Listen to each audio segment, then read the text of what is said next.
Assalamualaikum warahmatullahi wabarakatuh.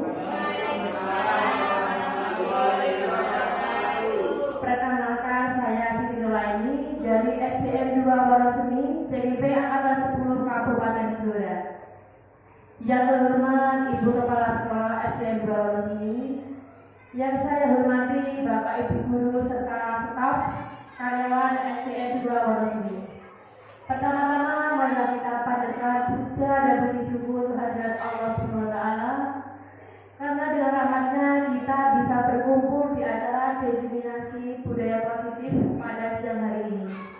Tak lupa sholawat serta salam kita haturkan kepada junjungan kita Nabi besar Nabi Muhammad SAW, yang kita nantikan syafaatnya di yaumul kiamat nanti. Di sini saya akan memaparkan tentang budaya positif. Bahwa budaya positif di sini ada 6 komponen. Yang pertama yaitu disiplin positif dari nilai-nilai kebajikan universal. Yang kedua, teori motivasi hukuman dan penghargaan restitusi. Yang ketiga, keyakinan kelas. Yang keempat, kebutuhan dasar manusia dan dunia berkualitas. Yang kelima, restitusi 5 posisi kontrol. Dan yang keenam, segitiga restitusi. Nice, Bu. Langsung menuju yang pertama, yaitu disiplin positif dan nilai-nilai kebajikan universal. Di sini ada perubahan paradigma belajar. Pembelajaran paradigma baru memastikan praktik pembelajaran yang berpusat pada murid, yang mana setiap murid belajar sesuai dengan kebutuhan dan tahap perkembangannya. Nah, di sini ada percobaan. Sekarang saya mau tanya. Sekarang coba Bapak Ibu kepalkan tangan Anda dan coba kalian bayangkan di kepala tangan Anda itu ada sesuatu yang sangat berharga sekali. Sudah? Sekarang saya ada pertanyaan. Yang pertama, apakah Anda akan membuka kepala tangan Anda? Tidak. Mengapa kok tidak dibuka?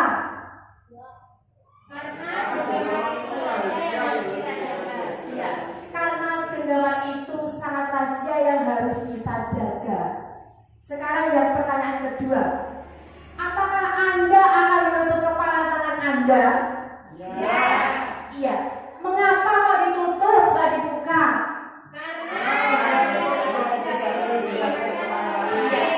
Karena rahasia itu tidak perlu diperlihatkan orang lain. Ada pertanyaan satu lagi. Siapa yang memegang kendali itu? Diri kita sendiri. Yang memegang kendali yaitu diri kita sendiri. Ya. Nah, di sini ada 4 teori kontrol menurut Dr. William Glasser. Yang pertama, ilusi guru mengontrol murid. Pada dasarnya, kita tidak dapat memaksa murid untuk berbuat sesuatu jika murid tersebut memilih untuk tidak melakukannya. Walaupun tampaknya guru sedang mengontrol perilaku murid, hal demikian terjadi karena murid sedang mengizinkannya dirinya dikontrol. Yang kedua, ilusi bahwa semua penguatan positif efektif dan bermanfaat. Penguatan positif atau bujukan adalah bentuk-bentuk kontrol. Segala usaha untuk mempengaruhi murid agar mengulangi suatu perilaku tertentu adalah suatu usaha untuk mengontrol murid tersebut. Yang ketiga, ilusi bahwa kritik dan membuat orang merasa bersalah dapat menguatkan karakter. Menggunakan kritik dan rasa bersalah untuk mengontrol murid menuju pada identitas gagal. Mereka belajar untuk merasa buruk tentang diri mereka. Mereka mengembangkan dialog diri yang negatif. Yang keempat, ilusi bahwa orang dewasa memiliki hak untuk memaksa. Yang artinya di sini, banyak orang dewasa percaya bahwa mereka memiliki tanggung jawab untuk membuat murid-murid berbuat hal-hal tertentu.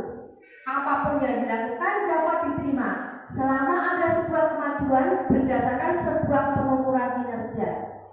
siswa. Di sini ada perubahan paradigma stimulus respon dan teori kontrol. Siapa sesungguhnya yang memiliki kontrol? Yaitu stimulus respon. Yang pertama, kita mencoba mengubah orang agar berpandangan sama dengan kita. Teori kontrolnya, kita berusaha memahami pandangan yang lain tentang dunia. Yang kedua, stimulus respon, perilaku buruk dilihat sebagai suatu kesalahan. Teori kontrolnya, semua perilaku memiliki tujuan.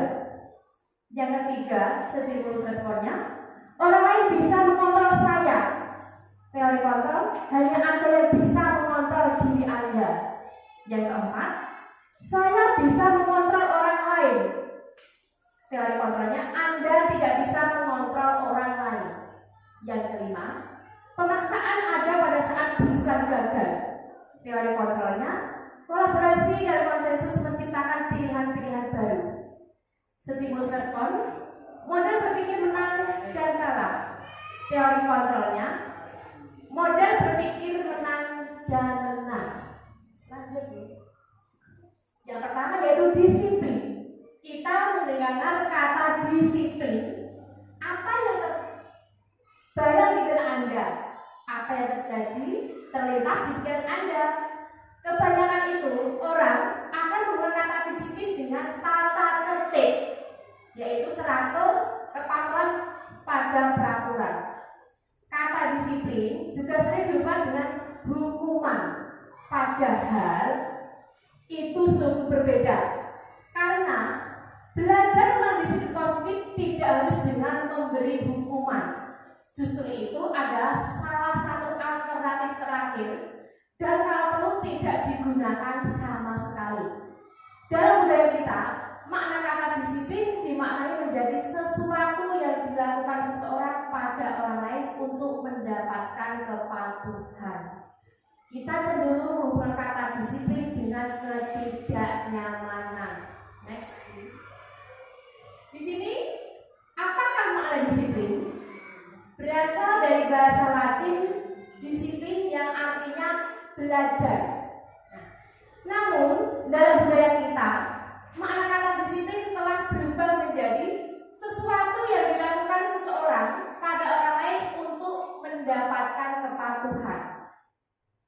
Kecenderungan umum adalah menghubungkan kata disiplin dengan ketidaknyamanan, bukan dengan apa yang kita hargai atau pencapaian satu tujuan mulia.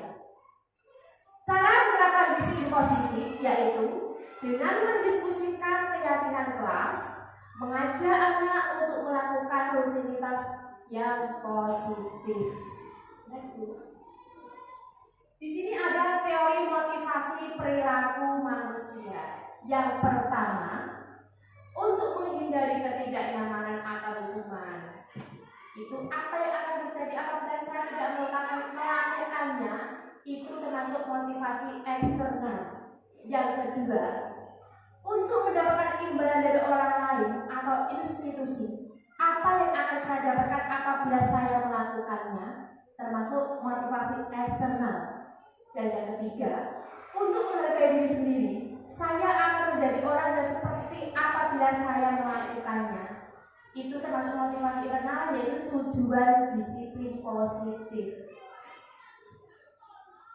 Di sini, sebagai pendidik, tujuan kita adalah menciptakan anak-anak yang memiliki disiplin diri, sehingga mereka bisa berperilaku dengan mengacu pada nilai-nilai kebajikan universal dan memiliki motivasi intrinsik, bukan ekstrinsik. Yang kedua yaitu nilai-nilai kebajikan universal. Sifat positif manusia yang merupakan tujuan mulia yang ingin dicapai setiap individu. Di sini profil pelajar Pancasila yaitu ada kreatif, beriman bertakwa kepada Tuhan Yang Maha Esa, berakhlak mulia, mandiri, gotong royong, berkebinekaan global, dan bernalar kritis. Kreatif artinya yaitu ada gagasan orisinal, karya orisinal, keluasan berpikir. Beriman bertakwa kepada Tuhan Yang Maha Esa, tentang akhlak beragama, akhlak pribadi, akhlak kepada manusia, akhlak kepada alam, dan akhlak bernegara.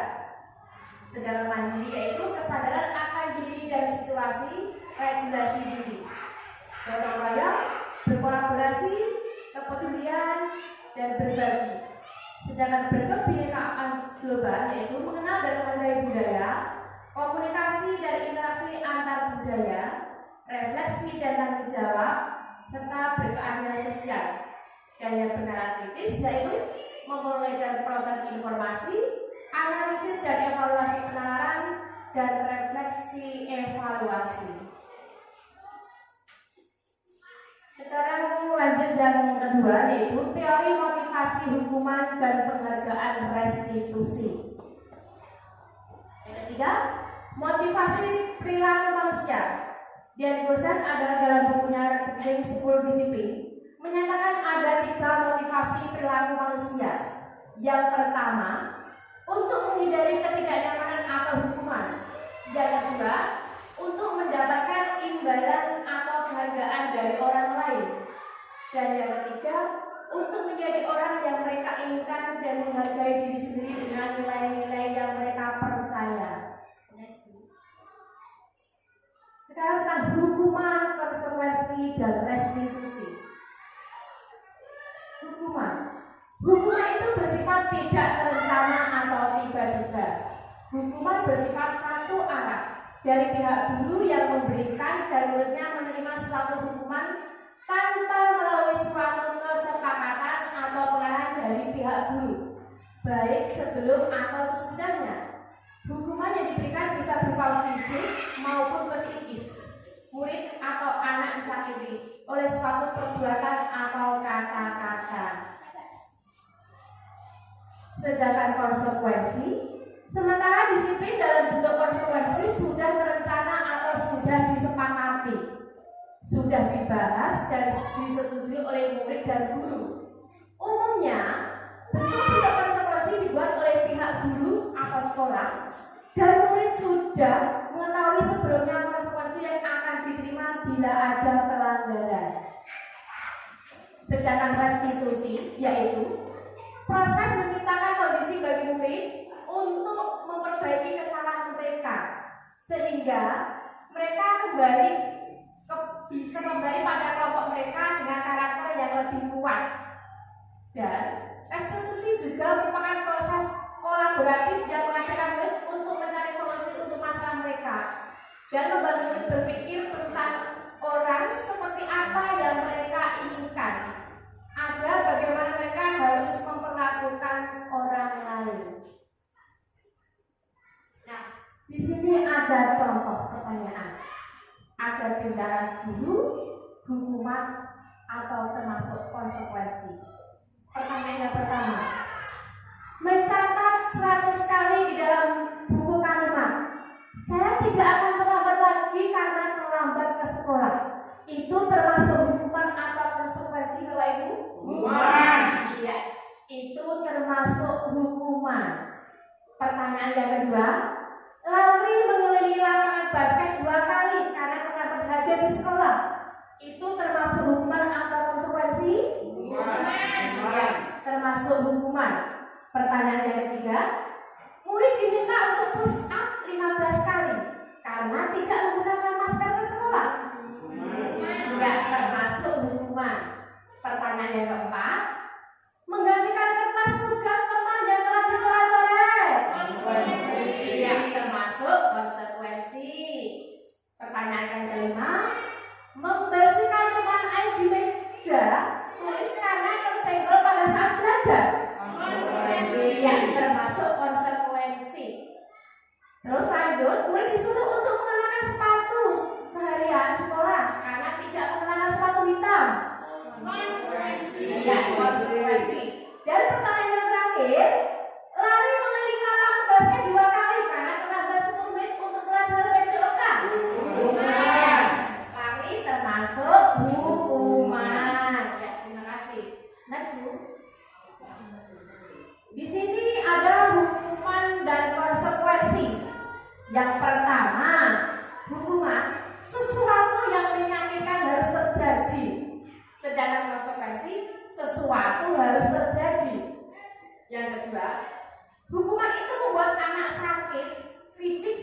hati untuk jangka waktu lama.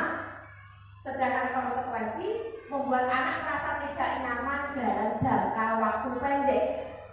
Yang ketiga, hukuman. Anak membenci kedisiplinan. Sedangkan konsekuensi anak menghargai disiplin. Yang keempat, hukuman. Paksaan.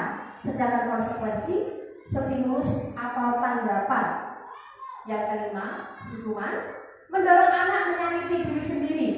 Konsekuensinya mendorong anak agar mudah menyesuaikan diri. Hukuman. Konsep diri yang buruk. Sedangkan konsekuensi konsep diri yang baik. Hukuman. Anak belajar untuk menyembunyikan kesalahan. Konsekuensinya anak belajar untuk mematuhi peraturan. Hukuman. Marah, rasa bersalah, dipermalukan, merasa tak dihargai. Konsekuensinya yaitu kehilangan hak, dibuat tidak nyaman, diasingkan untuk sementara. Next. Di sini ada identitas gagal dan identitas sukses. Identitas gagal itu termasuk hukuman, sedangkan identitas sukses itu ada disiplin. Di sini disiplin sendiri ada dua, yaitu konsekuensi dan restitusi. Identitas gagal hukuman, contohnya hukuman itu sesuatu yang menyakitkan harus terjadi. Yang disiplin konsekuensinya yaitu sesuatu harus terjadi. Sedangkan restitusinya yaitu restitusi merupakan pilihan. Yang kedua, tidak nyaman untuk murid atau anak untuk jangka waktu panjang. Konsekuensinya tidak nyaman untuk murid anak untuk jangka waktu pendek. Sedangkan restitusinya menguatkan untuk murid atau anak dalam jangka waktu panjang. Hukuman yang ketiga yaitu korban mendapatkan keadilan. Disiplinnya yaitu konsekuensinya korban bisa diabaikan. Sedangkan restitusinya korban mendapatkan ganti. Yang keempat, murid anak akan tersakiti. Konsekuensinya murid anak dibuat tidak nyaman. Restitusinya murid anak mendapatkan penguatan. Hukuman. Perilaku pasif agresif meningkat. Konsekuensinya penguatan hanya bertahan dalam jangka waktu pendek. Sedangkan restitusi masalah akan terpecahkan. Hukuman. Sistem tidak akan berjalan bila murid tidak takut. Konsekuensinya memerlukan monitoring dan supervisi terus-menerus dari guru. Sedangkan restitusi, murid belajar bertanggung jawab untuk perilakunya. Hukuman berlaku hanya pada sebuah institusi, tidak berlanjut pada kehidupan nyata. Konsekuensinya membantu penerapan mengikuti peraturan dalam masyarakat. Restitusinya fokus pada pemecahan masalah dalam jangka waktu panjang. Next, Bu. Di sini ada contoh. Ketika anak berbuat salah, kita tidak bisa memotivasi anak untuk menjadi baik. Kita hanya bisa menciptakan kondisi agar mereka bisa melihat ke dalam diri mereka. Kita seharusnya mengajari mereka untuk menyelesaikan masalah mereka dan berusaha mengembalikan mereka ke kelompok mereka dengan karakter yang lebih kuat. Yang ketiga, keyakinan kelas.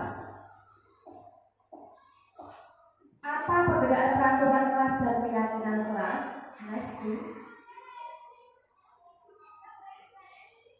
Mengapa keyakinan kelas? Mengapa tidak peraturan kelas saja? Di sini ada sebuah contoh ya. Mengapa kita memiliki peraturan tentang penggunaan sabuk pengaman pada saat mengendarai mobil? Mengapa kita mengendarai mobil menggunakan sabuk pengaman, Bapak Ibu? Yang diberikan selama sabuk. Untuk menjaga keamanan diri kita. Ya, untuk menjaga keselamatan diri kita sendiri. Ya, next, Bu. Bahwa menekankan pada keyakinan seseorang akan lebih memotivasi seseorang dari dalam. Seseorang akan lebih tergerak dan bersemangat untuk menjalankan keyakinannya. Daripada hanya sekedar mengikuti serangkaian peraturan tertulis tanpa makna. Murid-murid pun demikian. Mereka perlu mendengar dan memahami arti sesungguhnya tentang peraturan-peraturan yang diberikan. Apa nilai-nilai kebajikan di balik peraturan tersebut? Apa tujuan utamanya? Dan menjadi tidak tertarik atau takut sehingga hanya sekedar mengikuti serangkaian peraturan-peraturan yang mengatur mereka tanpa memahami tujuan mulianya. Di sini ada contoh peraturan dan keyakinan kelas. Yang pertama yaitu selalu mengembalikan buku ke tempatnya. Keyakinan kelasnya yaitu tanggung jawab. Yang kedua, peraturannya dilarang mengganggu orang lain. Keyakinan kelas yaitu harus menghormati orang lain. Yang ketiga, peraturan hadir di sekolah 15 menit sebelum pembelajaran dimulai. Keyakinan kelas menghormati orang lain dan berkomitmen. Yang keempat, peraturannya dilarang melakukan kekerasan. Keyakinan kelasnya keselamatan menghormati orang lain. Peraturan dilarang menggunakan narkoba, sedangkan keyakinan kelas yaitu kesehatan. Peraturan bergantian atau menunggu giliran. Keyakinan kelasnya menghormati orang lain dan bersabar. Peraturan gunakan masker. Keyakinan kelasnya kesehatan keselamatan. Peraturan jangan berlari di kelas atau koridor. Keyakinan kelasnya itu keselamatan dan keamanan. Sekarang tentang pembentukan keyakinan sekolah atau kelas. Yang pertama, keyakinan kelas bersifat lebih abstrak daripada peraturan. Yang kedua, keyakinan kelas berupa pernyataan-pernyataan universal. Yang ketiga, pernyataan keyakinan kelas senantiasa dibuat dalam bentuk positif. Yang keempat, keyakinan kelas hendaknya tidak terlalu banyak sehingga mudah diingat dan dipahami oleh semua warga kelas. Yang kelima, keyakinan kelas sebaiknya sesuatu yang dapat diterapkan di lingkungan tersebut. Yang keenam, semua warga kelas hendaknya ikut berkontribusi dalam pembuatan keyakinan kelas lewat kegiatan curah pendapat.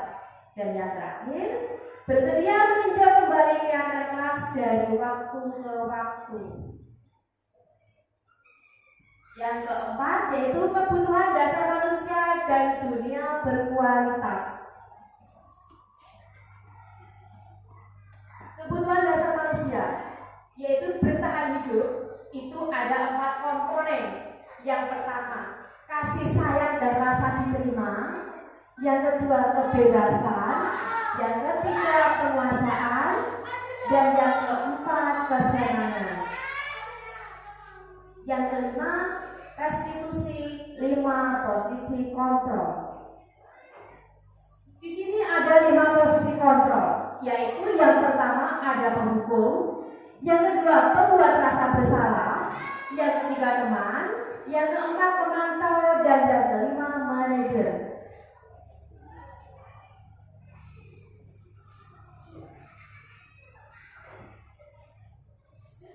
Di sini nanti ada sebuah video. Coba Bapak Ibu perhatikan.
video tadi. Apa yang Bapak Ibu simpulkan dari video tadi? Yaitu tentang perlindungan anak yang ingin sekolah walaupun keadaannya miskin. Iya. Yaitu tentang kepikiran seorang anak yang ingin sekolah karena kekurangan biaya atau miskin. Yang kedua, guru harusnya tidak langsung menghakimi anak jika bersalah, harus mengetahui apa penyebabnya. kita sebagai guru tidak boleh menghakimi anak secara langsung, ya. Kita harus tahu penyebabnya kenapa anak itu terlambat datang ke sekolah. Satu lagi, Guru harus menyayangi muridnya dalam keadaan apa. iya. Yang ketiga, guru itu harus menyayangi muridnya dalam keadaan apapun, ya. Next, Bu. Sekarang saya akan menjelaskan 5 posisi kontrol. Yang pertama, penghukum. Di sini, seorang penghukum bisa menggunakan hukuman fisik maupun verbal. Orang-orang yang menjalankan posisi penghukum senantiasa mengatakan bahwa sekolah memerlukan sistem atau alat yang dapat lebih menekan murid-murid lebih dalam lagi. Yang kedua, pembuat merasa bersalah. Pada posisi ini, biasanya guru akan bersuara lebih lembut. Pembuat merasa bersalah akan menggunakan keheningan yang membuat orang lain merasa tidak nyaman, bersalah atau rendah diri. Yang ketiga, sebagai teman. Guru pada posisi ini tidak akan menyakiti murid, namun akan tetap berupaya mengontrol murid melalui persuasi. Posisi teman pada guru biasa negatif ataupun positif. Positif di sini berupa hubungan baik yang terjalin antara guru dan murid. Guru di posisi teman menggunakan hubungan baik dan humor untuk mempengaruhi seseorang. Posisi kontrol yang keempat yaitu sebagai pemantau. Di sini, memantau berarti mengawasi. Pada saat kita mengawasi, kita bertanggung jawab atas perilaku orang-orang yang kita awasi. Posisi pemantau berdasarkan pada peraturan-peraturan dan konsekuensi. Yang kelima, sebagai manajer. Posisi terakhir, manajer adalah posisi di mana guru berbuat sesuatu bersama dengan murid, mempersilahkan murid mempertanggungjawabkan perilakunya, mendukung murid agar dapat menemukan solusi atas permasalahannya sendiri. 5 posisi kontrol restitusi. Di sini ada motivasi, yaitu motivasi eksternal dan motivasi intrinsik. Motivasi eksternal itu ada identitas gagal dan ada identitas sukses. Identitas gagal itu perilaku kontrol negatif, itu sebagai penghukum dan membuat orang merasa bersalah. Sedangkan identitas sukses yaitu perilaku kontrol yang positif dan kontrol diri.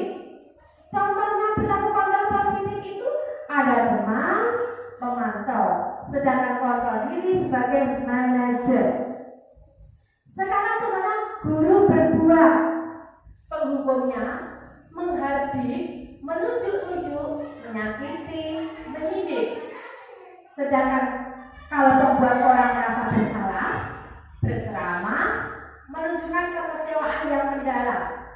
Sedangkan perilaku kontrol positif sebagai teman, yaitu membuatkan alasan-alasan untuk muridnya. Sebagai pemantau, menghitung dan mengukur. Sedangkan manajer mengajukan pertanyaan-pertanyaan. Lagi, guru berkata, penghukum, kalau kamu tidak melakukannya, saya akan. Nah, sedangkan pembuat orang merasa bersalah, kamu sudah mengecewakan ibu dan bapak. Perilaku kontrol positifnya yaitu lakukan untuk bapak ibu, tidak nanti bapak ibu baru bereskan. Pemantaunya, apa peraturannya, apa konsekuensinya, dan apa sanksinya. Kalau manajer, apa yang kita yakini, apa kamu meyakini hal tersebut. Hasilnya penghukum memberontak, pendendam, menyalahkan orang lain, sedangkan pembuat orang merasa bersalah, menyembunyikan, menyangkal, dan berbohong. Perilaku kontrol positifnya, kalau teman yaitu ketergantungan, kalau pemantau menyesuaikan bila diawasi, sedangkan manajer menguatkan watak dan karakter. Di sini perilaku kontrol negatif dan perilaku kontrol positif, kontrol diri. Perilaku kontrol negatif yaitu ada penghukum dan membuat orang merasa bersalah.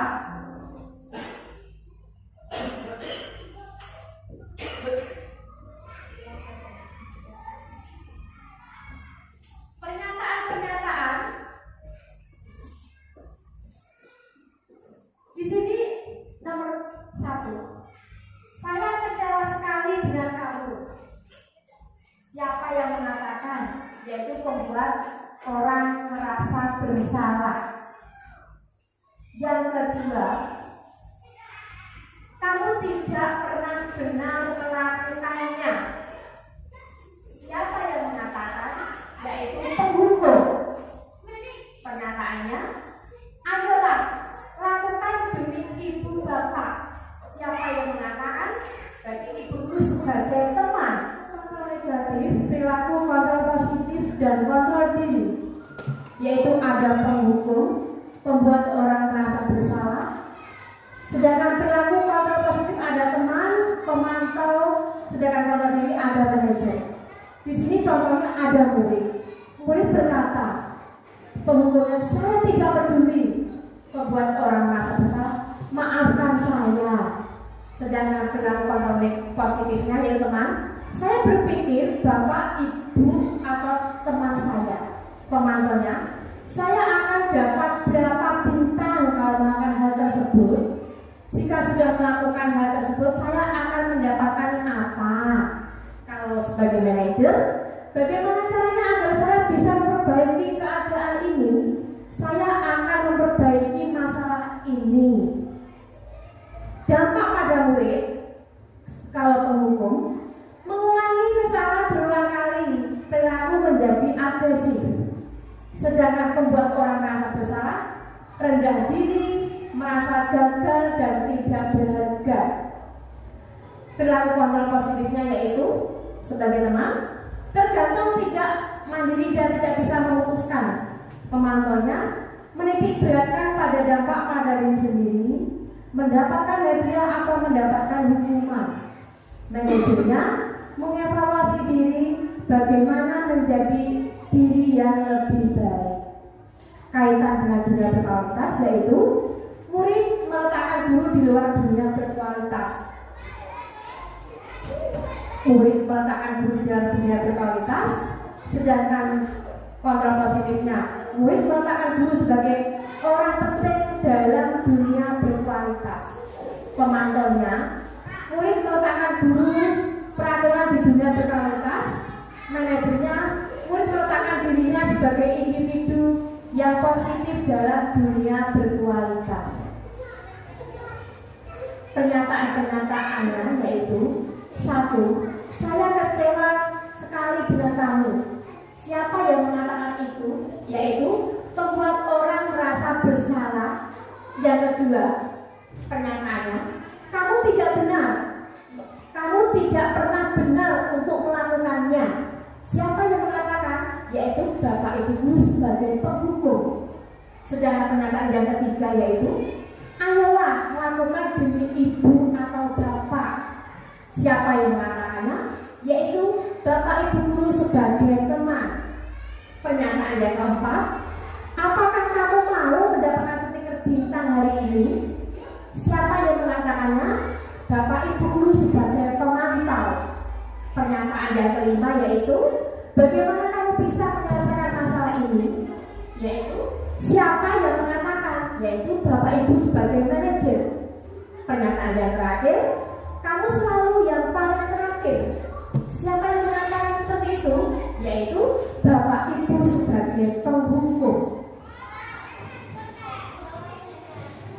Lanjut yang keenam yaitu segitiga restitusi. Di sini ada 3 sisi segitiga restitusi, yaitu yang pertama validasi tindakan yang salah, yang kedua menanyakan keyakinan, dan yang ketiga menstabilkan identitas. Di sini sisi pertama menstabilkan identitas yaitu 1. Berdasarkan prinsip membuat kesalahan adalah bagian dari proses pembelajaran. Yang kedua, berperan menggeser identitas murid dari identitas gagal ke identitas sukses. Yang ketiga, jangan mengkritik murid yang sedang mengalami identitas gagal. Next. Sisi restitusi yang kedua yaitu validasi tindakan yang salah. Berdasarkan prinsip setiap perilaku berupaya memenuhi suatu kebutuhan tertentu.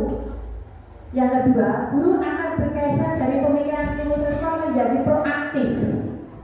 Yang ketiga, mengenali dan mengakui kebutuhan murid ini dapat memperbaiki hubungan dengan murid.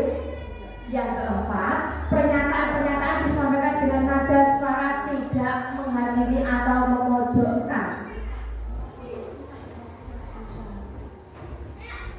Restitusi yang ketiga yaitu menanyakan tentang keyakinan. Yang pertama, teori kontrol itu menyatakan bahwa pada dasarnya kita termotivasi secara intrinsik. Yang kedua, setiap perilaku telah divalidasi dan identitas sukses telah stabil. Maka murid telah siap mengaitkan keyakinannya dengan tindakan yang salah. Di sini ada contoh yaitu tentang perubahan paradigma belajar dan contoh disiplin positif. Contoh disiplin positif di sini yaitu bahwa anak-anak setiap pagi membacakan doa dan Asmaul Husna di halaman sekolah.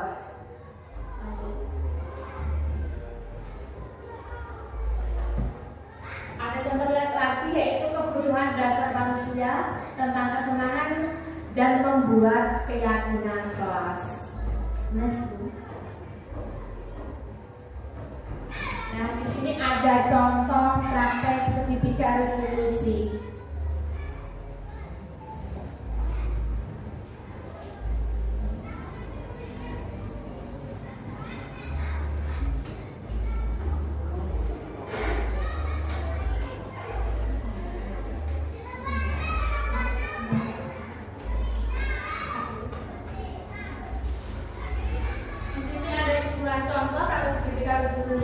Yaitu anak sedang melakukan kesalahan yaitu tempat mencolak itu, dan setelah itu anak dan ibu guru sudah membuat tentang kesepakatan kelas yaitu anak tersebut tidak akan mengulanginya lagi.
merdeka.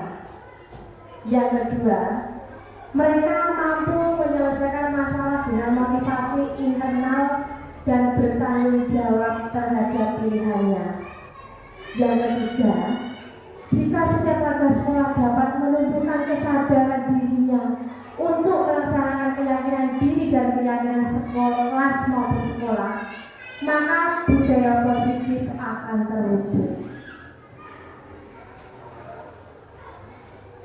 Bapak Ibu Guru, itu tadi pemaparan tentang budaya positif. Untuk waktu yang telah diberikan kepada saya terima kasih. Saya ucapkan terima kasih. Wassalamualaikum warahmatullahi wabarakatuh.